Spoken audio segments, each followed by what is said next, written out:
Bonjour, bonjour aux personnes qui nous rejoignent. Bienvenue donc à ce webinaire sur penser et créer dans un monde où l'IA est partout, organisé par Entreprendre pour apprendre France. Je vais vous en parler un petit peu plus avant. Donc avant de démarrer, je voudrais me présenter ainsi que présenter ma collègue Inès. Donc moi, je suis Agathe, responsable pédagogique chez Entreprendre pour apprendre France. Donc dans l'association depuis maintenant 3 ans. J'ai un parcours autour de plutôt l'ingénierie. Donc, j'ai fait une école d'ingénieur, ensuite des études plutôt en neurosciences. Et je me suis rendu compte que l'éducation m'appelait. Et j'avais très envie de travailler dans ce domaine-là. Donc, c'est pour ça que j'ai rejoint l'association. J'en suis donc très, très contente et très épanouie aujourd'hui. Et je vous présente Inès. Inès, vas-y, je t'en prie, présente-toi. Bonjour à tous, donc Inès, ingénieure pédagogique chez EPA France depuis presque 2 ans, et j'ai un parcours un peu plus entrepreneurial par rapport à Agathe, et ravie aussi d'être ici avec vous ce soir. Merci, Inès. Donc, Inès modérera un peu si vous avez des questions ou autres. S'occupera du chat. Et c'est parti, je vous partage mon écran.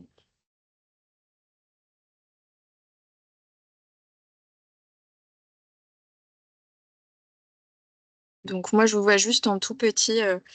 C'est un temps qui va être découpé en deux parties. Je vais d'abord vous présenter pas mal d'éléments sur ce sujet-là, puisque je pense que vous êtes là pour ça. Et ensuite, bien sûr, vous aurez la parole pour partager aussi vos bonnes pratiques sur le sujet de l'intelligence artificielle, notamment dans l'éducation auprès des jeunes, et même dans vos domaines à vous, hein. C'est un webinaire qui est ouvert à tout public. Donc j'imagine que vous venez d'horizons aussi assez différents et pas uniquement le milieu de l'éducation. Mais donc voilà, vous aurez la possibilité en fin de webinaire de prendre la parole si vous souhaitez. Et tout au long du webinaire, on aura aussi quelques petites interventions de personnes qui voudront vous parler aussi de, voilà, soit témoigner sur le sujet, soit partager leur expérience. Donc, ce ne sera pas que moi qui vais vous parler pendant 1 heure. J'en profite pour remercier le Festival de l'Apprendre, qui est organisé par le Learning Planet Institute, qui organise cet événement dans différentes villes en France et puis aussi des versions un peu digitales comme aujourd'hui. Et voilà, qui sont relais un peu éditorial de ce webinaire, de cet événement. Et je remercie aussi le campus de l'innovation porté par la DGESCO, qui est aussi relais éditorial de cet événement. Sans plus tarder, je voulais vous parler avant de démarrer le sujet de fond, vraiment d'où on parle aussi. Et pour les personnes qui, pour certaines, ça va peut-être être un peu redondant et pour d'autres, une découverte, juste connaître un petit peu plus l'association. Notre objet et notre mission, c'est de rapprocher donc deux mondes au service de l'égalité des chances. C'est comme ça qu'on se positionne dans la sphère, on va dire, éducative et associative. Donc rapprocher le monde de l'école du monde professionnel pour permettre à chaque jeune d'avoir développé des compétences essentielles à leur orientation et s'insérer dans la vie professionnelle de façon sereine et choisie. C'est vraiment l'objet et la mission de l'association Entreprendre pour apprendre. Et on va le voir de quelle manière après. On est présent sur tout le territoire, 17 associations réparties sur le territoire métropolitain et territoire d'outre-mer. Et donc, en tout, ça représente à peu près 120 salariés engagés, ainsi que 3000 bénévoles aussi qui travaillent à nos côtés.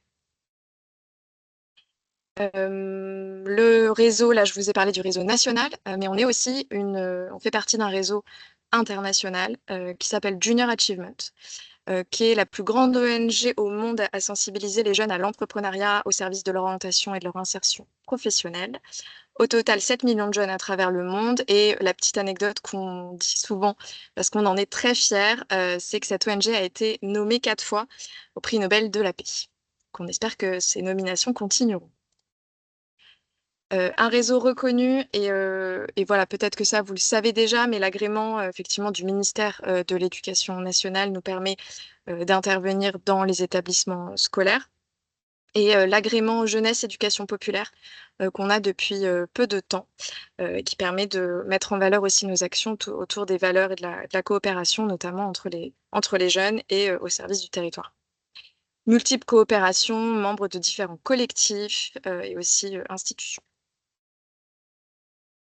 Maintenant, qu'est-ce qu'on fait concrètement chez Entreprendre pour apprendre? On a 2 programmes qui lient l'inspiration Au passage à l'action, on propose à des jeunes des rencontres avec des professionnels. Donc ça, c'est le programme S'inspirer, 100 000 entrepreneurs, une association que vous connaissez peut-être bien, avec qui on a fusionné depuis maintenant quelques semaines. Des professionnels viennent en classe et partagent leur parcours de vie aux jeunes. L'idée, c'est de pouvoir avoir de l'interaction dans la classe, que les jeunes puissent poser leurs questions et comprendre un peu plus le chemin parcouru par ces professionnels, entrepreneurs, mais pas uniquement, et découvrir aussi leur métier, leur entreprise et ce qu'ils font aujourd'hui. Ça, c'est la partie inspiration pour passer ensuite à l'action avec le programme phare de l'association, qui est la mini-entreprise, la création d'un projet entrepreneurial en collectif, qui va permettre aux jeunes donc on va le voir ensuite, mais développer tout un tas de compétences transversales, compétences psychosociales, mais aussi compétences techniques, hein, en gestion de projet et autres. Tout ça va être permis par ce programme de mini-entreprise qui a pour cible des jeunes de 9 à 25 ans, extrêmement large, mais on va avoir des programmes un peu plus spécifiques, des sujets un peu plus spécifiques en fonction de la tranche d'âge. Quelques chiffres rapidement, les chiffres de l'année dernière, puisque ceux de cette année ne sont pas encore consolidés. Près de 150 000 jeunes accompagnés. Plus de 100 000 ont eu la chance de faire une rencontre inspirante, donc témoignages en classe de professionnels, entrepreneurs, intrapreneurs au sens large. Et plus de 40 000 ont eu la chance de vivre une expérience entrepreneuriale via le programme de mini-entreprise. Cette slide qui arrive maintenant et qui est une des slides les plus clés dans notre présentation de PA, c'est de dire quel impact pour les jeunes, le fait de faire ces temps d'inspiration, le fait de leur proposer de passer à l'action sur un projet concret.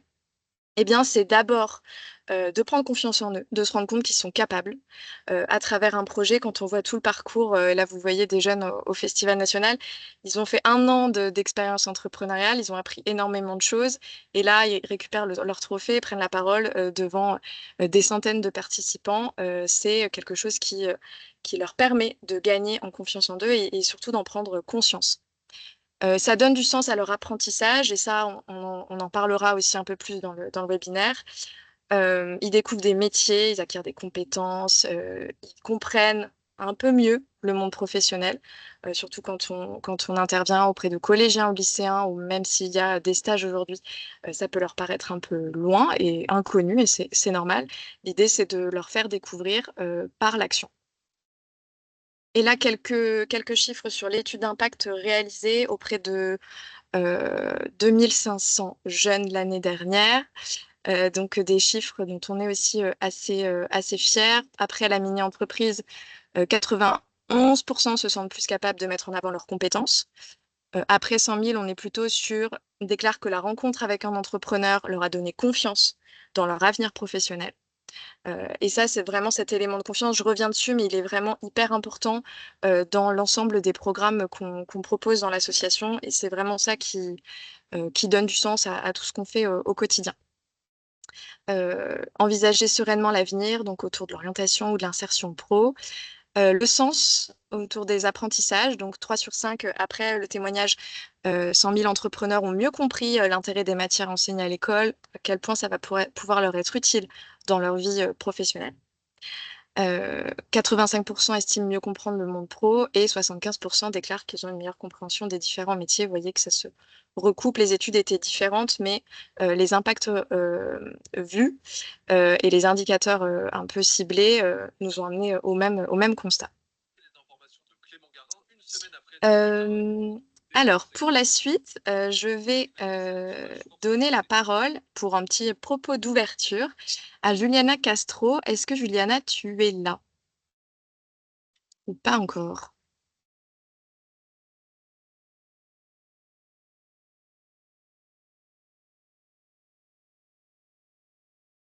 Non? Alors, attendez, j'ouvre mon écran pour voir si je vois Juliana. Pas encore. Bah, du coup, Inès, je veux bien que tu me fasses un petit signe si tu vois Juliana se connecter. Je te vois plus, mais j'imagine que c'est OK. Parfait. Donc, on écoutera Juliana nous parler de, juste après un petit temps de transition, sur pourquoi s'intéresser à la technologie dès l'enfance. Et elle nous parlera de son projet, qui est super inspirant et qui fait sens avec ce que je viens de dire sur le développement des compétences et notamment de la confiance en soi euh, dès l'enfance et notamment via la technologie, qui est quand même le sujet du jour. Donc, on attend que Juliana se connecte et j'enchaîne. Ce qu'on va regarder aujourd'hui, et je vais vraiment être assez centrée sur des exemples et des cas d'usage, c'est assez pratico-pratique ce temps-là, pour vous donner des clés, des ressources, des idées, pour faire de l'intelligence artificielle plutôt un outil qui va accompagner la réflexion et non pas la remplacer. Vous allez voir que l'ensemble des outils ou des cas pratiques que je vais vous montrer ont vraiment pour seul objectif de travailler cette réflexion, de travailler ce qu'on entend beaucoup sur le sujet de l'IA, qui est l'esprit critique. Avant de vous parler de ça, quand on parle d'IA, on parle de quoi exactement? Et donc là, je vais juste remettre un petit peu le sujet. Ça, ce que vous voyez affiché, c'est aussi des éléments qu'on va présenter aux élèves et qu'on va aller travailler avec eux. Et j'ai eu la chance, moi, de travailler ces contenus-là avec des experts dans le domaine. Donc, pas du tout moi toute seule en tant que responsable pédagogique d'Entreprendre pour apprendre, mais voilà, on s'est entouré pour pouvoir apporter des éléments un peu de définition et de contexte aussi aux élèves qui, quand ils entendent IA, ils entendent surtout ChatGPT, alors que finalement, c'est pas que ça. L'IA permet de comprendre toutes les techniques comprend toutes les techniques qui permettent aux ordinateurs d'imiter l'intelligence humaine. On distingue deux sous-domaines, le machine learning, le deep learning, qui vont différer en fonction du type d'apprentissage et du type notamment de connexion entre les circuits qui sont un peu différents. Ça va différer aussi le machine learning et le deep learning en fonction de la quantité de données qui est traitée. Et donc, deep learning, beaucoup plus de données que machine learning. Mais l'IA, c'est tout ça. En fait, ce qui se passe, c'est que ces sous-domaines vont se concentrer sur la création de modèles qui peuvent apprendre à partir de données et effectuer des tâches sans être explicitement programmés. Donc ça, c'est un peu le point de départ. Donc quand on parle d'IA, ce n'est pas que l'IA qu'on entend, l'IA générative. Dans l'IA, on va retrouver deux techniques principales, le computer vision, donc ce qui nous permet d'interpréter des images et des vidéos. Donc computer vision en anglais, mais en français, c'est vision par ordinateur, mais on l'entend quand même un peu moins souvent dans ce domaine-là. Le Natural Language Processing, NLP, qui permet aux machines de comprendre et de générer du langage humain. Là, c'est typiquement le texte, et c'est typiquement des outils d'IA générative qu'on peut être amené à utiliser maintenant de façon très régulière, voire systématique. Et donc, ces techniques-là sont au cœur et utilisent des techniques d'apprentissage profond automatique. Voilà ce que je voulais juste vous remettre sur l'IA.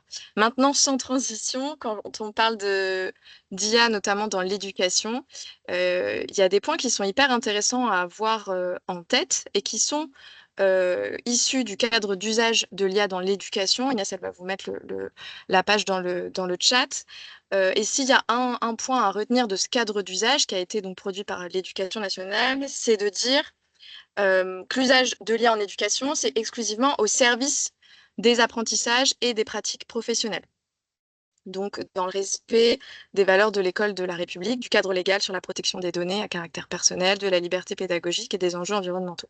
C'est dans ce cadre-là qu'on peut agir et c'est aussi, nous, dans ce cadre-là qu'on a développé notamment un programme dont je vais vous parler et des outils. Et parmi les grands principes, il y en a plusieurs, mais je retiens juste celui-ci et je vous le mets en lumière. L'exercice de l'esprit critique, apprendre à diversifier ses sources, apprendre à effectivement aller chercher l'information à différents endroits et essayer de questionner ce qui nous est donné, envoyé, ce qu'on recueille de l'IA. Cas d'usage donc de l'IA en mini-entreprise. Donc notre approche, elle est, et c'est en lien avec les slides du tout début, hein, de permettre aux jeunes qu'on accompagne de développer des compétences utiles pour leur orientation, leur permettre de faire des choix d'orientation qui sont plus éclairés et qui sont plus sereins.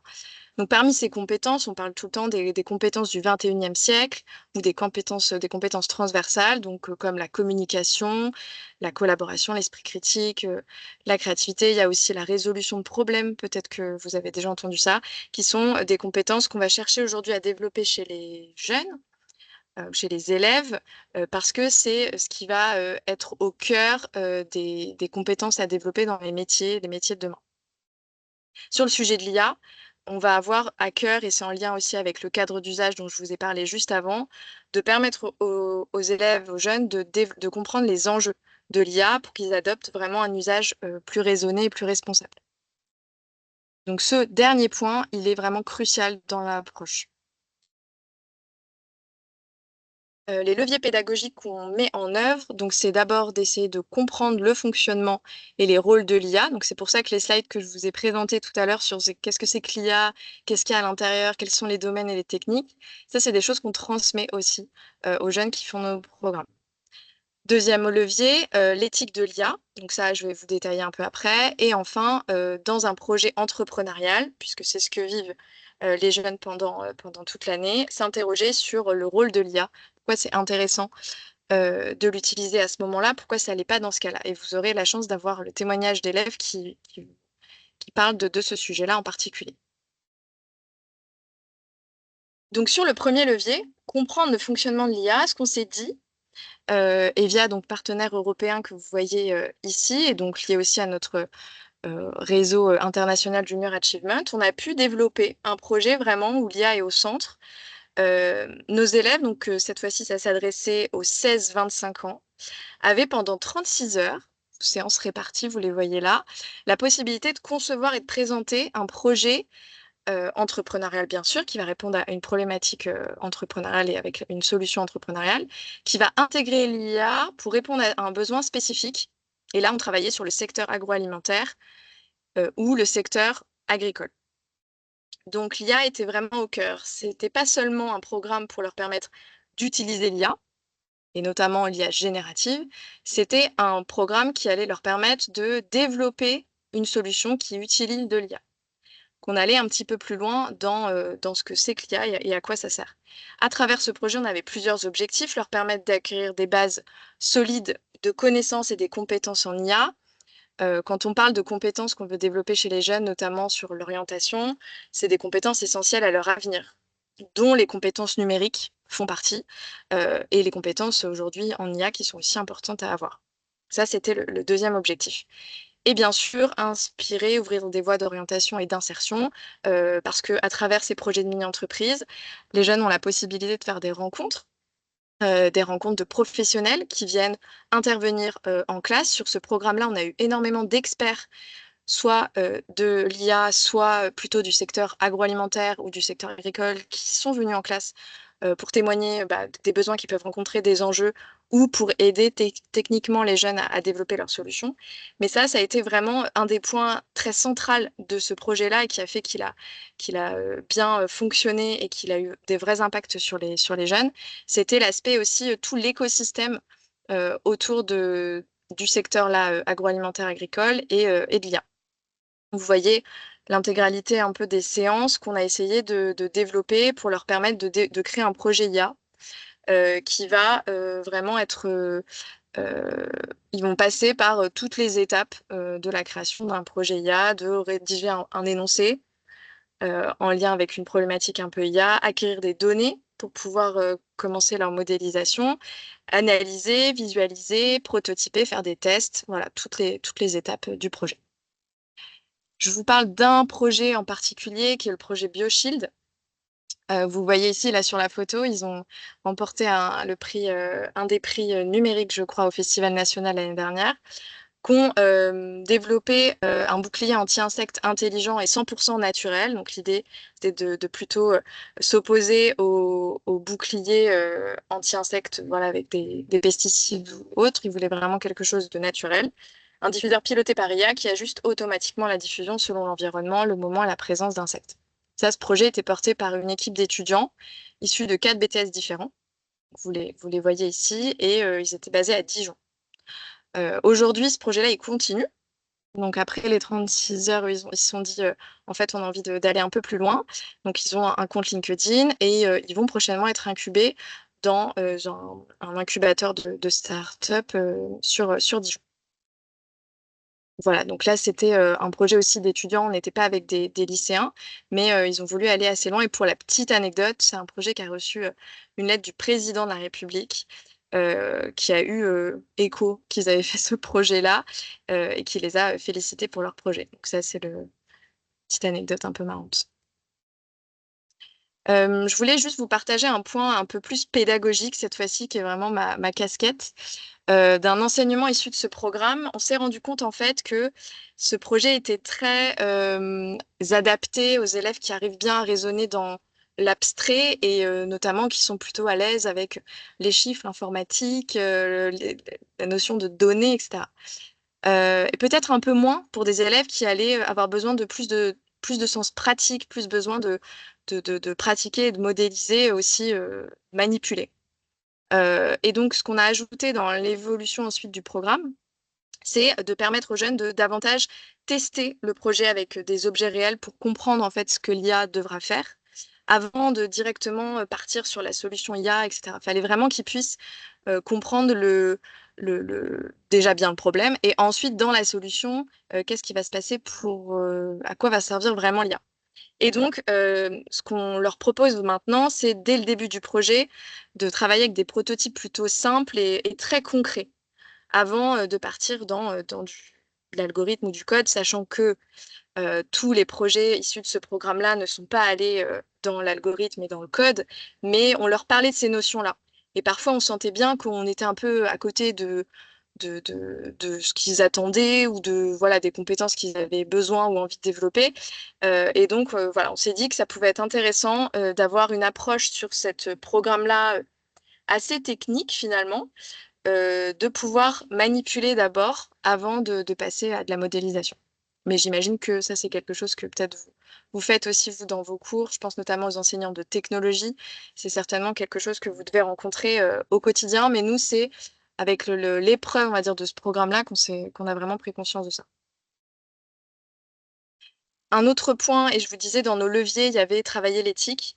C'est effectivement un point qu'on a travaillé donc dans ce programme. Et puis vous le verrez ensuite dans nos programmes maintenant, tous les programmes qu'on développe, en leur proposant de se questionner sur à quel point, enfin, quel est le rôle de l'humain dans l'utilisation des outils, quelle est sa responsabilité, que ce soit voilà, environnementale ou sociétale. À quel point il faut qu'il y ait de la transparence dans les données, à quel point il faut qu'on sache quand un outil contient de l'IA ou pas. Toutes ces questions-là, comme ils étaient au cœur d'un projet basé sur l'IA, ils devaient se les poser. Donc on les a fait travailler avec une petite checklist comme ça, où ils devaient détailler pour chaque un peu grand critère éthique, comment est-ce que dans leur projet, ça se matérialisait et comment ça prenait sens et comment concrètement ils s'y prenaient. C'était vraiment des questions qu'on leur posait aussi régulièrement et cette checklist, ils la remplissaient aussi un peu au fur et à mesure. Sur l'éthique, on a accompagné aussi les jeunes à répondre à 3 questions. Pour quels usages est-ce qu'ils veulent au sein de la mini-entreprise autoriser l'IA? Dans quel cas ils préfèrent ne pas l'utiliser et pourquoi? Et des règles un peu à respecter. C'est un atelier qu'on a créé qui est autour d'une charte IA de la mini-entreprise pour leur permettre d'avoir vraiment ces questions aussi au cœur de leur projet. Donc plutôt sur les usages plus que sur vraiment la création de l'IA comme c'était le cas dans le projet précédent. Et sur ces questions-là, on a posé la question donc à des étudiants de savoir à quel moment est-ce qu'ils utilisaient l'IA dans le projet, pourquoi ils l'utilisaient pas, etc. Et on a pu avoir la chance d'avoir un petit témoignage vidéo, mais je crois que l'enseignant est présent. Est-ce que Monsieur Schmidt voulait nous dire un petit mot avant que je lance la vidéo de FlexiFood? Si vous êtes avec nous, bien sûr.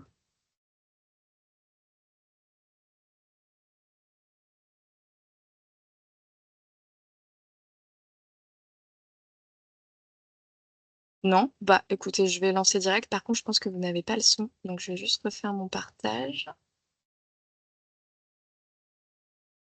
Ah, vous n'avez pas de son, mince. Vous n'avez pas de micro? Bon, en attendant qu'on débloque le petit problème de micro, je vais vous partager donc le témoignage des étudiants BTS MHR. Bonjour, nous sommes des J'espère que vous apprentis entendez en bien. BTS MHR au CFA Hôtellerie-Restauration de Colmar et nous avons créé une mini-entreprise qui s'appelle FlexiFood. FlexiFood, c'est quoi? Alors FlexiFood, c'est un projet de repas équilibré, sain et éco-responsable, réalisé en petite équipe de 11. Et chaque personne a son rôle, soit gestionnaire, soit dans le commerce, soit dans la communication, et on travaille ensemble. Quelles ont été les grandes étapes du projet? On a commencé par l'idée du projet, ensuite l'étude des besoins, puis après tout ce qui est concept, financement et prix. On a ensuite structuré le projet, le business model, la communication et le pitch. Et à quel moment l'intelligence artificielle a-t-elle utile? Alors on utilise surtout l'IA lorsque nous avons besoin de bloquer ou de clarifier par exemple, reformuler une idée, comparer des options, préparer un pitch, vérifier la cohérence d'un calcul. L'IA nous aide à gagner du temps, mais surtout à structurer notre réflexion. Qu'est-ce que l'IA ne fait pourtant pas à votre place? Alors l'IA ne décide pas pour nous, c'est nous qui réfléchissons les stratégies, les recettes, les prix et les idées. Et surtout, on vérifie toujours après ce que l'IA a fait pour être sûr et être cohérent avec ce qu'on a. Et si vraiment il y a un problème, on réfléchit entre nous. Est-ce que c'est toujours possible, selon vous, de penser de façon même à l'ère de l'IA? L'IA nous oblige à poser de meilleures questions, parce que si la question est floue, la réponse elle le sera aussi. Et elle nous pousse aussi à réfléchir aux conséquences et pas juste aux réponses immédiates. Et en travaillant davantage en équipe pour confronter les différents points de vue que nous avons. Qu'est-ce que ce projet vous apprend pour l'avenir? À utiliser l'IA comme un outil professionnel et pas pour tricher mais surtout pour mieux comprendre, décider. Une dernière chose pour conclure? Notre conseil à ceux qui utilisent l'IA, ce serait de ne pas s'en servir pour penser à votre place, mais s'en servir pour mieux réfléchir. On est très content d'avoir pu recueillir ce témoignage des étudiants BTS MHR au CFA de Colmar, donc ils sont en Grand Est. Est-ce que Monsieur Schmidt, vous avez pu remettre votre micro ou pas? Là, vous m'entendez? Ah oui, on vous entend très bien. Bonjour Ok, et bienvenue. Bonjour. Est-ce que vous voulez nous en dire un tout petit peu plus sur les étudiants que vous avez accompagnés dans ce projet? Alors oui, en fait, par rapport à FlexiFood, en fait, je voulais cette année les rendre encore plus autonomes. Et donc, on avait, en tout cas, je m'étais dit qu'il était intéressant de les faire travailler sur l'IA et surtout comprendre comment fonctionne l'IA et comprendre comment on fait un prompt de qualité pour avoir justement des informations le plus fiables possible. Donc ça, c'était en brainstorming en début d'année. Et puis, on a fait des petits essais. Ils ont vu que quand on a des données qui ne sont pas très claires au départ pour le prompt, on a des petites choses qui ne vont pas à la fin. Et donc, on a réussi à améliorer la technique du prompt pour avoir et éventuellement avoir quelque chose de qualité, en tout cas de très grande qualité. Merci beaucoup. Et effectivement, c'est ce qu'ils disent dans leur témoignage, super intéressant. Ça, oui. J'ai noté, poser de meilleures questions à l'IA nous permet d'avoir de meilleures réponses. Et en effet, le sujet du prompt, on y reviendra un peu après, mais c'est intéressant qu'ils aient pu apprendre ça aussi à travers le projet de mini-entreprise. J'imagine qu'ils ont appris plein d'autres choses.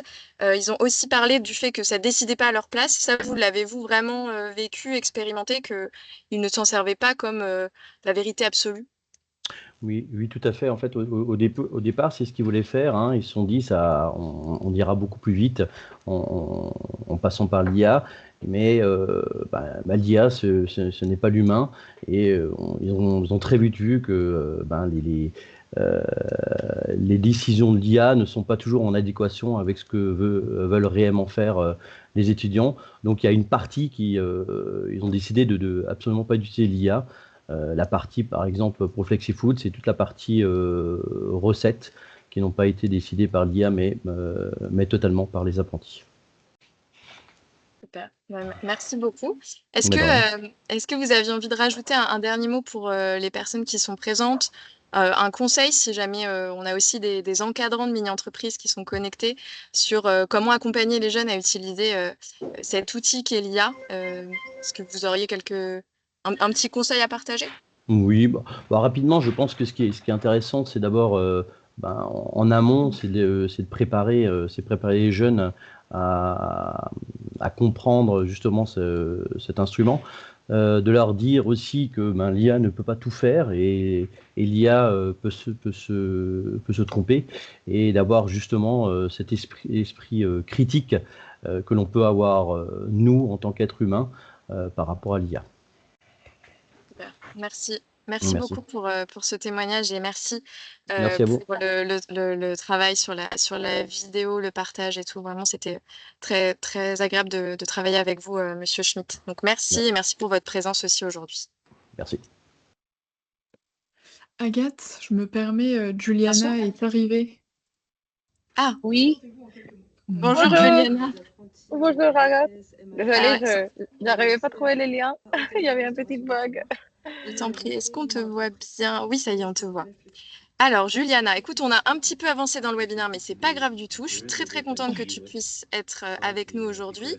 Donc, ce que je te propose, c'est de te présenter aux personnes qui sont présentes aujourd'hui, nous dire un peu voilà, qui tu es et ce que tu fais aujourd'hui, et répondre à cette question voilà, un peu pas si simple, mais d'un autre côté, je pense que tu as plein d'éléments de réponse sur pourquoi est-ce que c'est intéressant Oui. d'initier les jeunes tôt à la technologie. Donc, tu as Oui, la bien sûr. parole. Et merci encore d'être là. Non, merci à toi. Bon, bonjour à tous. Moi, je suis Juliana, je suis peruvienne. Et ouais, je suis la fondatrice de Kiditik. Nous sommes une entreprise en fait spécialisée dans l'éducation à la robotique, au coding et aux approches STEM. Je ne sais pas si vous connaissez le STEM, c'est le numérique, la science, la technologie, l'ingénierie, les arts et aussi les mathématiques. Et, et tout ça, c'est pour l'âge des enfants entre 4 et 14 ans. Et c'est dès les plus jeunes âges.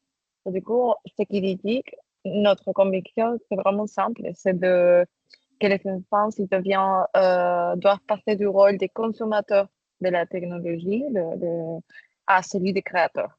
Voilà, nous, notre approche, c'est vraiment ludique, pédagogique, et on apprend les enfants à travers la robotique et le coding, et apprendre, surtout à penser, et pas seulement à programmer, voilà, parce que le but, c'est vraiment qu'ils développent certaines capacités, comme la logique, la structuration de la pensée, la résolution des problèmes, la créativité, et surtout la capacité de pouvoir travailler en équipe. Parce que souvent, dans nos ateliers, les enfants, ils sont en groupe d'adultes, ils sont très compétitifs aussi. Et souvent, ils sont en groupe d'adultes et parfois, ils ont du mal à gérer ses émotions ou travailler en équipe. Parce que du coup, pour moi, c'est le plus important, la capacité de travailler en équipe et aussi qu'au fur et à mesure, ils trouvent de confiance en soi parce qu'il y a des enfants qui parfois, ils n'arrivent pas, quand ils sont en face de la technologie, ils sont en face de construire un vrai robot et ils n'arrivent pas vraiment à gérer totalement, à construire 100%, ils ne comprennent pas tout et parfois ils ont du mal à gérer ses émotions, ils pleurent et ça aussi c'est des choses que nous on encourage nos enfants, on dit bah c'est pas grave, bah parce que c'est pas grave si tu te trompes, il faut réessayer et c'est bien si tu te trompes maintenant, mais plus tard tu vas pas te tromper, tu le feras mieux, voilà, et surtout c'est le mieux que toi tu vas apprendre. Et je pense que ça, c'est le plus important. Et comme je dis toujours, il n'y a pas vraiment besoin d'être bon en maths, en mathématiques pour aimer la robotique. En fait, tous les ateliers juridiques ils sont conçus pour être accessibles à tous les profils, les filles, les garçons. C'est vrai que surtout 90% de ma classe, c'est surtout des garçons. Mais c'est vraiment ouvert à tous. Et j'ai envie de aussi partager ça parce que je vois que et les parents, ils se disent, bah, ça c'est un sujet plutôt pour les garçons que pour les filles. Et non, c'est pas vrai. En gros, c'est pour tous. Et on a tout l'objectif n'est jamais la performance, c'est la compréhension, la confiance et le plaisir d'apprendre. Voilà.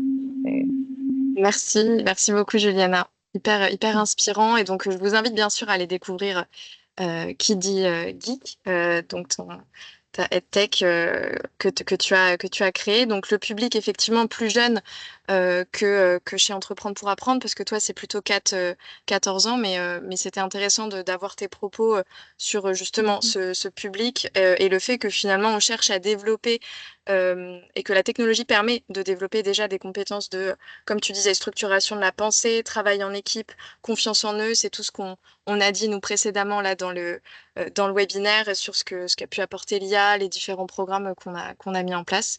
Donc, merci beaucoup pour ton éclairage. Merci d'avoir répondu présente aujourd'hui. Et puis, n'hésitez pas donc à suivre Juliana Castro sur LinkedIn notamment et suivre son aventure sur Kiddy. merci, Merci merci à tous. beaucoup.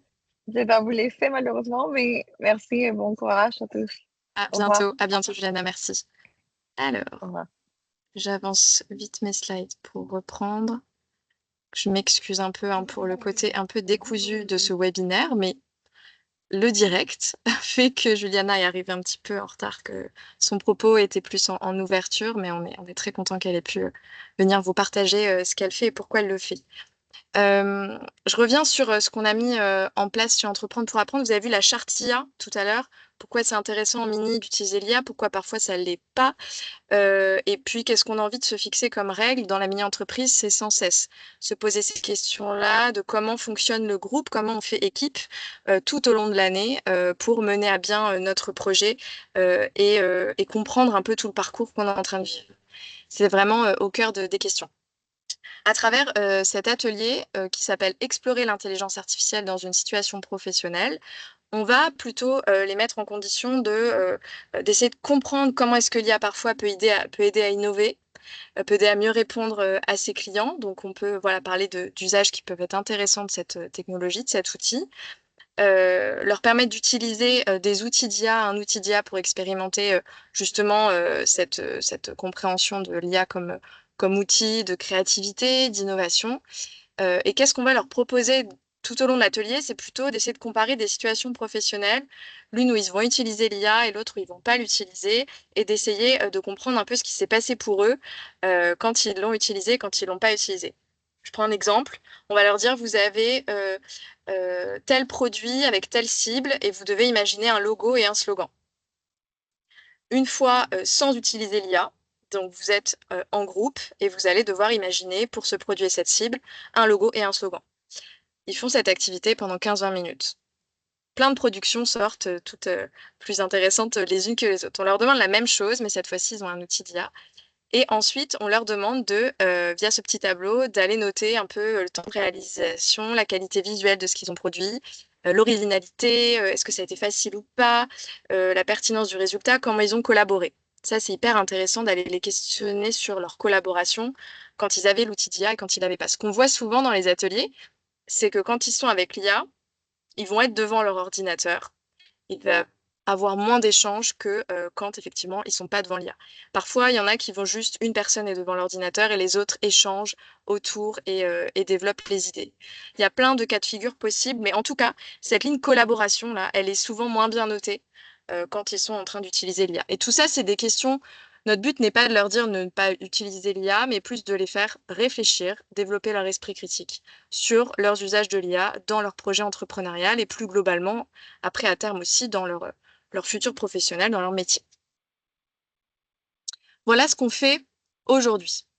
On a quelques pistes pour aller plus loin. Alors là, beaucoup de texte, mais vous aurez bien sûr toutes les slides. Nos pistes pour aller plus loin, ce serait d'essayer de développer et de questionner un peu cette question de tuteur IA et pour pour vous donner un exemple, en fait, on a créé un petit tuteur qu'on a appelé Pico. Pico, c'est la mascotte de notre outil pédagogique chez Entreprendre pour apprendre. Donc, c'était intéressant juste de nommer ce tuteur Pico. Et en fait, pour prompter le tuteur, on a mis on l'a découpé en différentes parties. On dit à l'IA ce qu'il va créer, à quoi ça va servir. On va définir des missions. Et c'est là où c'est vraiment le cœur de tout ce qu'on vient de se dire sur apprendre à réfléchir. Le but, c'est d'aider à comprendre les grands enjeux du parcours de mini-entreprise et d'accompagner les jeunes dans les différentes étapes. Ça, c'est important dans le prompt de bien définir ce qu'on attend de notre petit Pico. Ensuite, un des points essentiels, c'est comment on va structurer l'interaction. C'est pas un prompt ou un tuteur qui va dire aux mini-entrepreneurs, aux jeunes, ce qu'ils doivent faire. C'est un tuteur qui va leur permettre de comprendre et d'avancer dans leur projet en leur posant des questions. Et effectivement, leur apporter des explications quand c'est pas clair pour eux, qu'ils ont besoin d'améliorer leur niveau de connaissance sur un sujet. Parcours entrepreneurial, il y a énormément de sujets qui sont complètement nouveaux pour certains jeunes. Et donc, parfois, c'est intéressant d'avoir des éléments explicatifs. Je sais pas, par exemple, qu'est-ce que c'est que le modèle économique? Comment est-ce que je peux aller rencontrer un partenaire? Ou comment je m'adresse à un futur client? Toutes ces questions-là, même rien que la définition des termes, parfois, c'est complètement nouveau pour les élèves. Partie personnalisation, donc dire ce qu'on veut que le tuteur fasse, adapter ses exemples, notamment à notre cible, à nos jeunes. Donc là, j'ai mis les jeunes du secondaire vers large, mais on peut être plus précis. Et aussi, une des parties, vous l'avez vu, j'ai mis en rose ici aussi, la stimulation de la réflexion, donc encourager les jeunes à s'approprier les étapes et les thématiques en leur suggérant de les expliquer avec leurs propres mots. Donc ça, c'est c'est vraiment un prompt qui peut être carrément rentré tel quel dans une IA. D'ailleurs, c'est ce qu'on a fait ici avec l'outil Claude, où on a du coup configuré le petit tuteur Pico. Si vous voulez, je vous montre rapidement. Quand on est ici, il va nous dire que c'est notre compagnon dans l'aventure mini et il nous demande un peu où est-ce qu'on en est. Les étapes de la mini-entreprise sont présentes ici. On peut lui dire je suis à l'étape organisée, par exemple. Et donc là, il va me dire organiser, c'est structurer votre mini-entreprise. Vous allez mettre en place des services, des rôles, des plannings. Selon toi, pourquoi c'est important que chacun ait un rôle précis dans l'équipe? Qu'est-ce que ça change? C'est cette notion vraiment que je voulais vous montrer sans rentrer plus dans le détail de Pico, mais c'est le questionnement qui est au cœur de l'utilisation d'un tuteur IA. Si je reprends un peu sur le déroulé.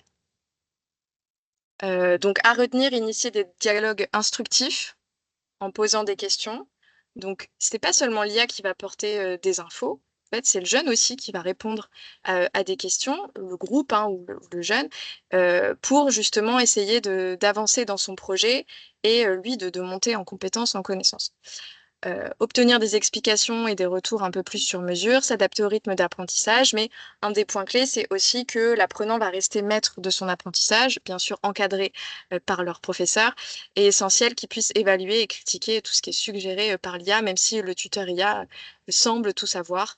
On garde toujours en tête que c'est important de travailler son esprit critique, ce qu'on fait déjà à l'école et qu'on peut faire aussi à travers le programme de Mini.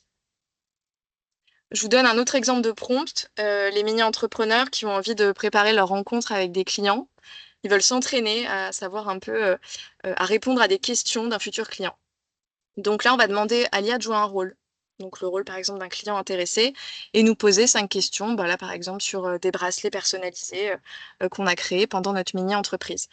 Donc là, l'IA va donner quelques pistes de résultats. Et donc le résultat, c'est pas des réponses, c'est bien des questions.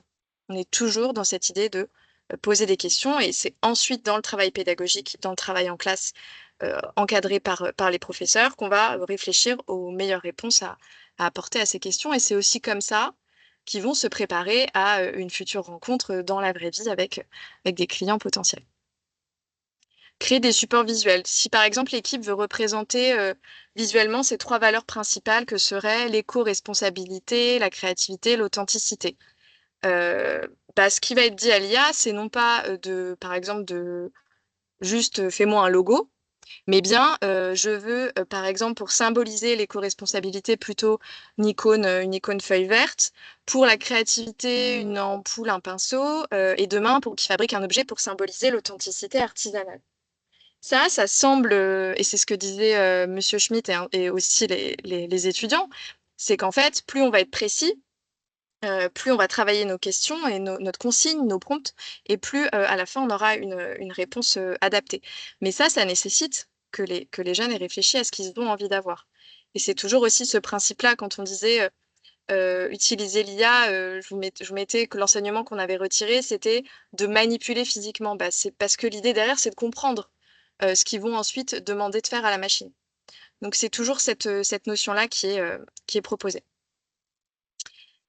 Je vous ai beaucoup parlé d'entreprendre pour apprendre, mais il y a énormément d'autres structures et d'autres outils formidables pour parler de ces questions-là. Alors, pour les personnes éducation nationale, vous connaissez peut-être cet outil-là qui s'appelle Comparia.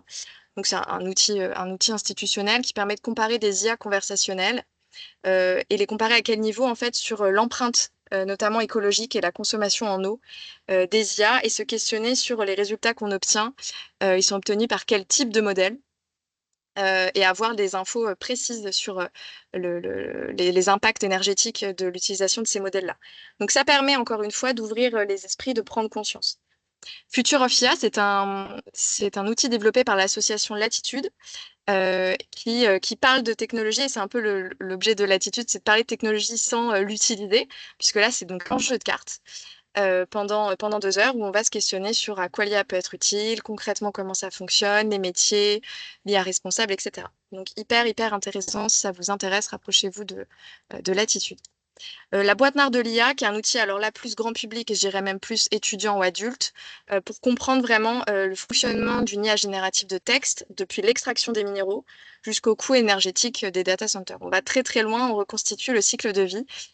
Pour l'avoir testé avec nos équipes Entreprendre pour apprendre, effectivement, ça va assez loin dans les notions et dans les connaissances, mais hyper intéressant, et notamment pour débattre des enjeux sociétaux, environnementaux, éthiques. Et Vita Science, vous ne pouvez pas ne pas les citer, une plateforme extrêmement utilisée dans l'éducation nationale, pensée pour l'apprentissage de l'IA et du codage, qui propose des outils innovants pour l'enseignement. Vraiment, Vita Science, c'est une plateforme vraiment incroyable. Vous pouvez directement aller sur le site, tester en direct sans forcément avoir besoin de compte. Et c'est extrêmement pédagogique, extrêmement bien fait. Donc voilà, je vous invite à aller découvrir si vous ne connaissez pas. Et bien sûr, qui dit geek, que nous a présenté Juliana Castro, on la remercie encore. Waouh, j'ai énormément parlé, je ne sais pas quelle heure il est, s'il nous reste un peu de temps pour les questions. Il est 18h18. À vous la parole sur l'IA, sur vos usages, sur ce qu'on vient de se dire, si ça vous intéresse. J'avais mis quelques petites questions pour un peu introduire le temps de parole autour de est-ce que auprès de vos élèves ou des jeunes que vous accompagnez, vous avez déjà traité le sujet de l'IA dans le cadre de l'éducation à la citoyenneté? Je trouvais que c'était un temps un peu d'ouverture intéressant. Et est-ce que vous déjà vous utilisez des agents IA, des tuteurs IA, comme je vous ai montré, pour accompagner vos élèves dans leurs apprentissages? Voilà, 2 petites questions, mais si vous voulez partager d'autres choses, la parole est à vous. Je vais arrêter de partager.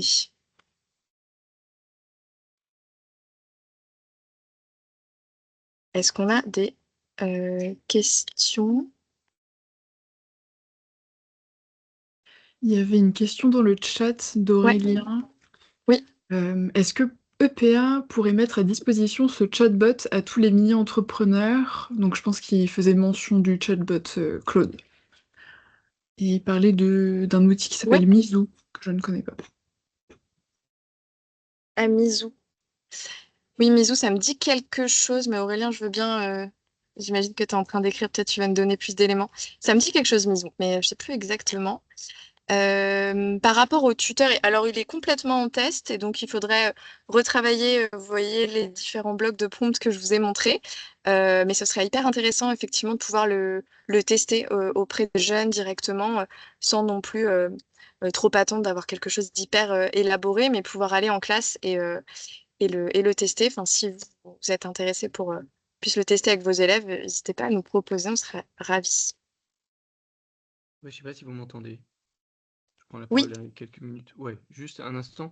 Ça serait intéressant effectivement sur la plateforme OPA de mettre à disposition ce petit robot conversationnel qui soit bien programmé et qui puisse être utile à toutes les mini avec un petit peu le même niveau de contrôle et d'information quoi, qui serait diffusé. Ça paraît être une bonne idée. Ce serait plus équitable aussi, puisque mine de tout à rien, il y fait. a une idée de compétition dans la mini-entreprise. Ça ferait quelque chose qui sera au service de tous. Oui, complètement. Et là où on pourrait, donc en phase de test, peut-être pas, mais après le retravailler pour le rendre plus davantage personnalisé. C'est aussi la puissance de l'IA par rapport à ça. Ouais, l'avantage d'un chatbot, c'est que les élèves ne voient pas le prompt. Ça permet comme ça d'avoir juste la barre de dialogue. C'est ce que fait Claude, j'imagine. Mais Ouais. Mizu, c'est pareil. On n'a pas le prompt et on parle directement au robot. Ça, c'est pas Mhm. mal pour les élèves. Voilà. Ok, je vais regarder Miso. Non, non, mais c'est pas mieux, hein. C'est ce que vous avez fait avec Claude, c'est très bien. C'est pareil. Ok. Mais j'ai posé la question avant que tu montres Claude, c'est pour ça. Ah, ok, donc tu as, ok, t'as Et vous avez anticipé. devancé. Ouais. Bien, non, non, c'est bien vu. Merci en tout cas pour ton partage. Est-ce qu'il y a d'autres questions, d'autres envies de partage, d'autres retours?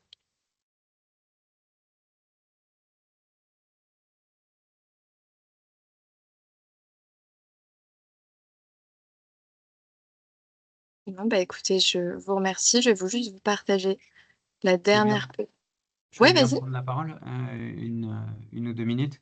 Oui. Dans le cadre de la mini-entreprise que j'anime au Collège Saint-Jacques de Compostelle de Poitiers, j'ai mis en place des petits agents conversationnels par service. Voilà. Ok. Donc, il y en a un pour chaque service. Voilà. Et donc, les élèves les utilisent par service. Voilà. Donc, c'est un test que j'ai commencé cette année. Je n'ai pas encore un gros retour d'expérience sur le fonctionnement, mais je pourrais vous en dire plus en fin d'année, une fois que le projet sera terminé, une fois que les élèves s'en seront bien servis. Voilà. Voilà, voilà. Merci beaucoup, Marc. Effectivement, hyper intéressant. Ça se rencontre en tout cas aujourd'hui. Je manquerai pas de revenir vers toi pour en savoir plus à la fin de l'année sur l'utilisation de ces agents. Mais du coup, Et donc, voilà, t'es en test j'ut- direct. j'utilise les outils de Google pour éducation, où Ouais. quand on utilise, donc on a un contrat de confidentialité avec Google et les IA qu'on utilise, les prompts, les données qu'on donne Mm. ne sont pas utilisées pour faire fonctionner le, le, nos données ne sont pas utilisées par Google Oui, voilà. Donc ça, c'est clairement écrit dans le la contrat qu'on a signé avec transparence. Google. Voilà. Ok, très bien. Merci de le rappeler parce que c'est vrai que dès qu'on entend Google, on peut se poser la question. Donc très bien. Ok. Voilà. Merci. Merci beaucoup pour ta présence et ton témoignage. Je vous ai mis en dernière slide nos relais éditoriaux de l'événement que je remercie encore de nous avoir voilà, permis aussi de pouvoir participer. Donc Festival de l'Apprendre et puis Campus de l'Innovation qui est très support sur ce type d'initiative. S'il n'y a pas d'autres questions, écoutez, je vous remercie. Je vous souhaite une bonne soirée. On s'offre 6 minutes. À très bientôt pour d'autres actions. À bientôt. Au revoir tout le monde. Au revoir. Merci, au revoir.